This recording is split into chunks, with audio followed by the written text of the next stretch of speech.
For 28 years my family called me the failure. My older sister was the golden girl, my younger brother was the prodigy. I was just the one who never quite measured up no matter how hard I tried.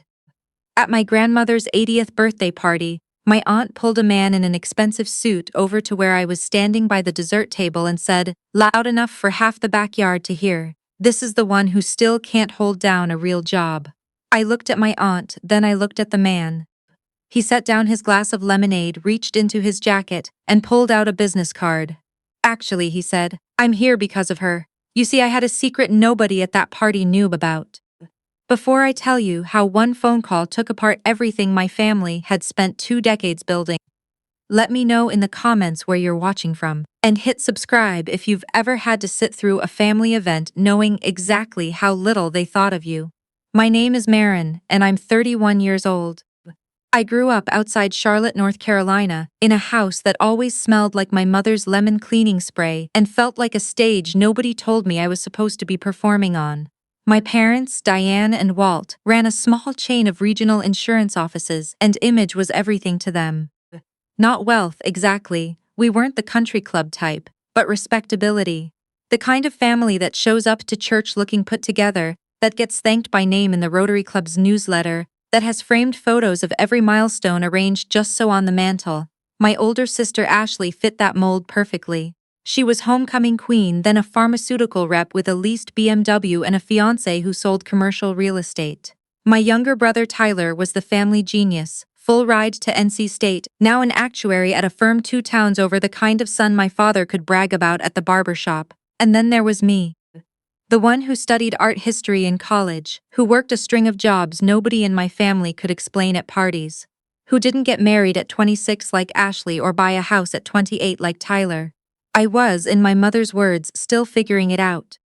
She said it with a smile that never reached her eyes, the kind of smile you give a stain on the carpet you've decided not to deal with today. My grandmother Eleanor's 80th birthday was the biggest event our extended family had thrown in years. My Aunt Carol, my mother's older sister, had taken over the planning with the enthusiasm of a woman who'd been waiting her whole life for an excuse to rent a tent and hire a caterer. The party was held at my uncle's property out past Mooresville, a sprawling piece of land with a pole barn converted into an event space, string lights strung between the oaks, and a long table set up under a white canopy loaded with sweet tea, deviled eggs, and 3 different kinds of barbecue. Nearly 60 people were there. Cousins, second cousins, old family friends from church, neighbors who'd known my grandmother since before I was born. I'd driven up from Richmond that morning, 4 hours on I-85 with the radio on too loud, so I wouldn't have time to think about what I was walking into. I stood near the dessert table in a plain navy dress, holding a paper plate I wasn't really eating off of, watching the party the way I always did at these things, a little outside it, like I was viewing it through glass. My father Walt was in the middle of the yard holding court with a group of men from his Rotary chapter, telling some story about a fishing trip, his laugh booming out across the lawn every few minutes. My mother Diane was fluttering between conversation circles, touching elbows, complimenting dresses, making sure everyone knew Ashley's wedding venue had just been featured in a regional bridal magazine. Ashley herself was holding court near the gift table, showing off a new sapphire bracelet her fiancé Brett had gotten her, her laugh sharp and performative, carrying further than it needed to. Tyler was over by the cooler with our cousins, talking about his recent promotion in a voice just loud enough to make sure it landed. I'd been coming to these events for years and the choreography never changed. There was always a moment, usually about an hour in, once everyone had a drink in their hand and the small talk had loosened up, when someone in my family would find a way to remind the room exactly where I ranked. It wasn't always cruel on the surface. Sometimes it was a joke, sometimes it was a sigh. But it always landed the same way, like a hand pressing down on the back of my neck. What none of them knew was that I hadn't spent the last 6 years drifting the way they assumed. After college, I'd taken a job at a small boutique consulting firm in Richmond that specialized in turning around struggling regional businesses. Restaurants, small manufacturers, family-owned chains that were bleeding money and didn't know why. I was good at it, better than good. I had an eye for finding the rot inside a balance sheet that nobody else could see, and within 4 years I'd been made a partner.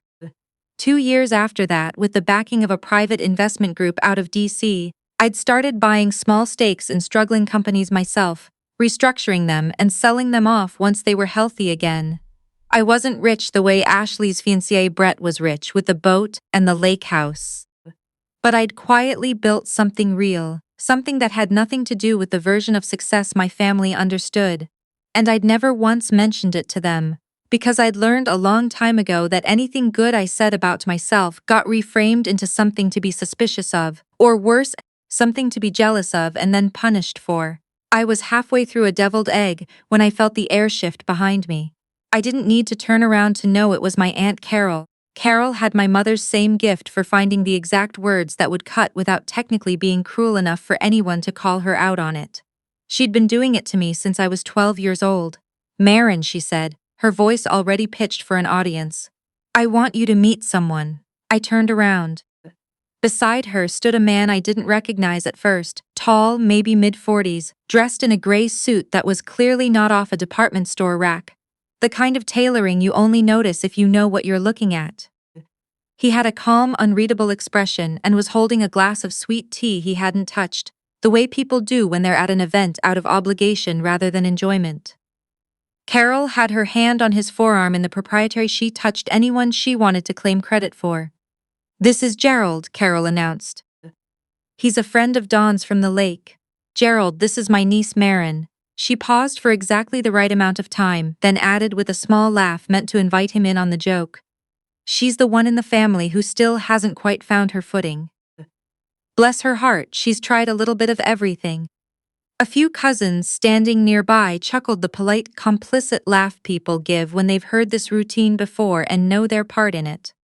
My mother, 20 feet away, glanced over with that same tight smile, the one that said, "Don't embarrass us, not today, not at Grandma's party." I didn't say anything. I'd learned years ago that defending myself in these moments only gave them more to work with.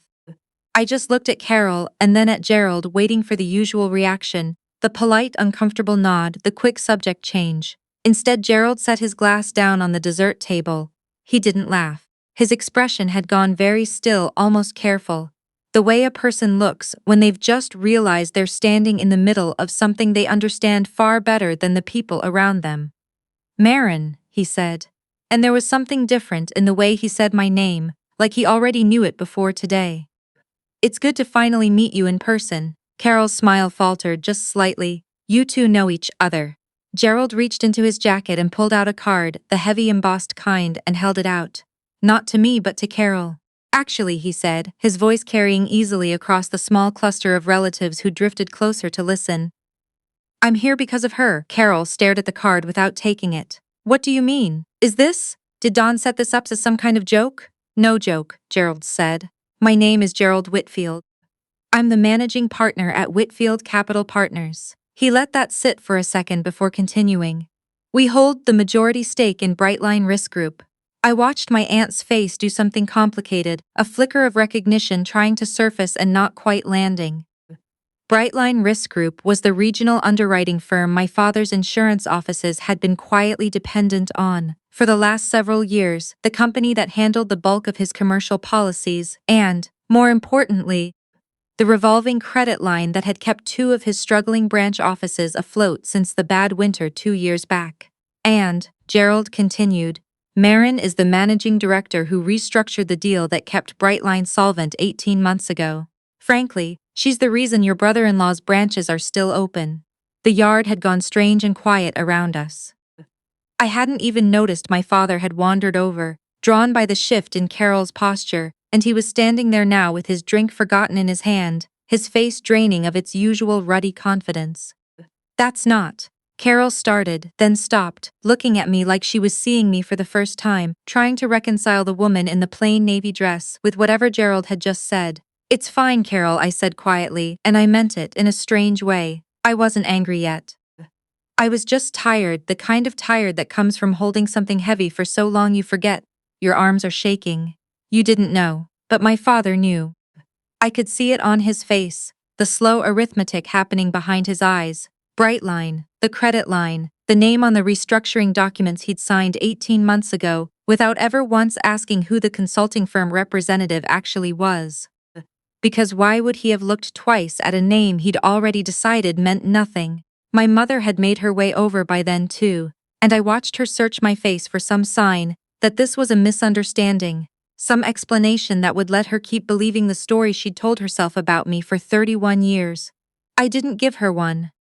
I just stood there, and for the first time in my life, I let the silence be theirs to fill instead of mine. Gerald, to his credit, didn't seem to enjoy the moment the way I might have expected a stranger to. He just looked mildly uncomfortable, the way decent people do when they accidentally walk into a family's worst-kept secret. "I didn't mean to cause a scene," he said to me quietly, once Carol had stepped back, flustered, and the cluster of cousins had started murmuring among themselves.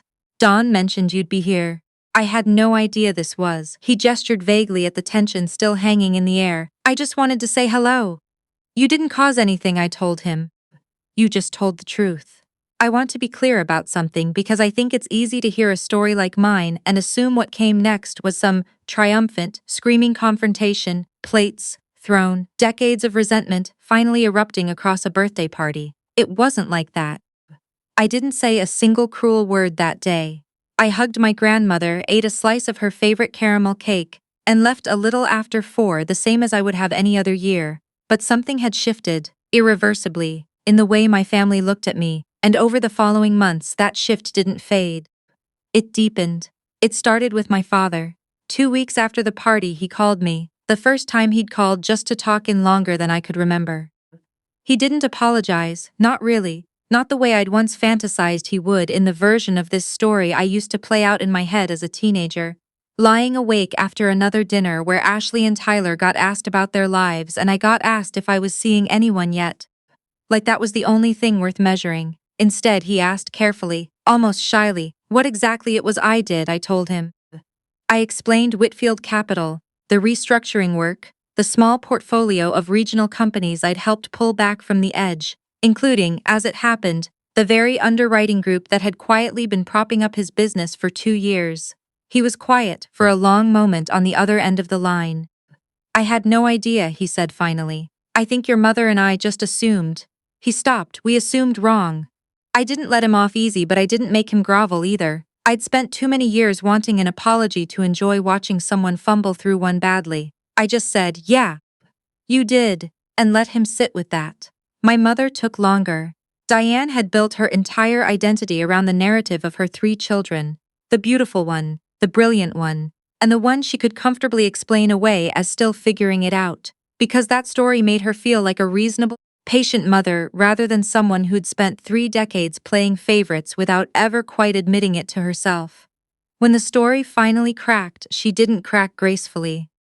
She called me twice in the weeks after the party, both times to ask, in a roundabout, wounded way, why I'd never told her, as if the omission was my failure rather than the natural consequence of being someone whose successes were never believed in the first place. I told her, gently but plainly, that I'd tried more than once, years ago, and that every time I had, the response had been some version of a polite nod and a swift change of subject back to Ashley's wedding planning or Tyler's latest promotion. She didn't have a good answer for that. Neither of us brought it up again for a while. Ashley was the one who took it the hardest, in the way that people who've spent their whole lives being the center of attention always do when the light shifts somewhere else. About a month after the party, I learned through my cousin that Ashley's fiancé Brett had asked around about me. Specifically, about whether Whitfield Capital might be interested in a stake in the boutique fitness studio he was looking to open. The one he'd been pitching to my parents for seed money for the better part of a year. I said no, not out of spite, though I won't pretend there wasn't a small private satisfaction in it. I said no because the numbers didn't work, the same way I'd have said no to any deal that didn't work, regardless of whose fiancé was asking. Ashley didn't see it that way. She called me selfish. She said I was punishing the family for something that happened years ago, that I was holding a grudge over a few jokes, that I needed to let it go and stop being so sensitive. I told her, as calmly as I could manage, that I wasn't punishing anyone, that turning down a bad investment wasn't revenge, it was just my job, and that if she wanted to understand the difference between those two things, she might start by thinking about why "let it go" was a phrase our family only ever seemed to use toward me. Tyler, to my surprise, was the one who eventually reached out in a way that felt honest. He drove down to Richmond on a Saturday, a few months later, unannounced, and we got coffee near my apartment. He didn't try to explain the family's behavior or defend it. He just said that growing up, being the golden child had its own strange weight to it, that he'd spent his whole life terrified of being anything less than exceptional, because exceptional was the only role he'd ever been allowed, and that somewhere in there, he'd never once stopped to ask what it had cost me to be cast as the opposite. It wasn't a perfect apology, but it was the only one in my family that felt like it came from actual reflection rather than damage control, and I've held on to it. I didn't burn my family down, not the way some people might expect from a story like this. I didn't need to. I'd spent years building something real and quiet, far away from their version of what success was supposed to look like, and the truth of it had simply walked up to the dessert table on its own, in a gray suit, holding a glass of sweet tea. What I did instead was something smaller and I think more lasting. I stopped shrinking. I stopped editing the parts of my life that didn't fit the story they'd written for me. When my mother asks about work now, I tell her the truth plainly, without softening it into something more digestible. When Ashley makes a comment that has that old familiar edge to it, I don't laugh it off the way I used to. I just let the silence sit there until someone else has to fill it. Gerald and I still talk occasionally, most business, though he's become something like a friend, in the strange way you become close to someone who happened to witness the worst moment of your family's pretending and didn't flinch from it. Last spring I ran into Carol at my grandmother's house during a regular visit, and she made a point of asking, with real interest this time, how the firm was doing. I told her. She listened the whole way through. I used to think the goal was to make them sorry. To watch the people who spent decades writing me off finally choke on how wrong they'd been. But somewhere in the months after that birthday party, I realized that wasn't actually what I wanted. What I wanted was simpler than that, and harder to get. I wanted to walk into a room with my family and not feel my whole body brace, for the moment someone decided to remind everyone where I ranked. I have that now, mostly. Not because they changed completely, people rarely do, but because I stopped needing their version of the story to be the true one. The failure they spent 28 years describing was never real. She was just the easiest character for them to write, because it meant nobody had to look too closely at the family writing her. If you've ever been the one your family quietly decided not to believe in, I hope you hear this. The story they tell about you is not the same thing as the truth about you, and one day, without warning, in a backyard or a kitchen or a phone call you didn't see coming, the truth has a way of introducing itself.